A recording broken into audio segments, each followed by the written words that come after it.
याच्यामध्ये आपण MHB police station बोरिवलीच्या गुन्ह्यामध्ये 15 पुरुष आणि 6 महिला यांना अटक केलेली आहे।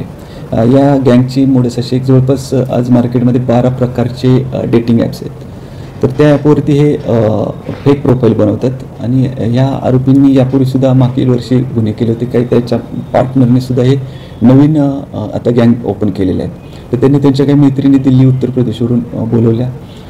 हे 15 दिवस मुंबईत असतील, 15 दिवस हैदराबाद जातील, हे करतील। ही एक 2 टीम काम करते, एक प्रोफाईल बनवणं आणि रिक्वेस्ट टाकणं। दुसरी टीम जी आहे ती हॉटेलमध्ये तिथं मॅनेजमेंट पाहणं। याच्यामध्ये तो हॉटेलवाला सामील असतोच। आपण जे आमच्याकडे दोन्ही गुन्हे झाले, दोन्ही हॉटेलचे जे मॅनेजर आहेत ते याच्यामध्ये सामील असल्याचं दिसून आलं। त्यांना आम्ही अटक केलेली आहे।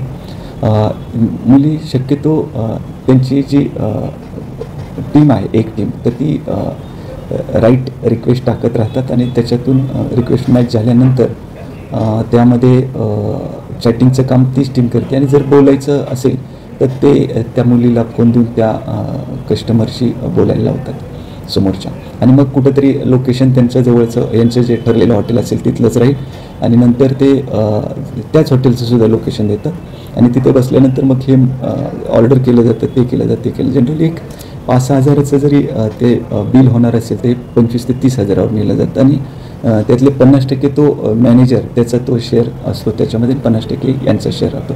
तर अशा प्रकारे जवळपास रोज 4-5 ते कॉल अटेंड करतात आणि अशा प्रकारे ही फसवणूक सुरू आहे। सर, असे किती हॉटेल्स त्यांनी हे केलेले अड्डे बनवलेले आहेत आणि कुठल्या प्रोफाईलला, एक विशिष्ट प्रोफाईल ते कुठल्या प्रोफाईलला टार्गेट करतात? नाही, आता जनरली डेटिंग ॲपवर कोणी आपण पाहतो तर कुणी त्याच्यावरती सर्च करत असतात आणि ते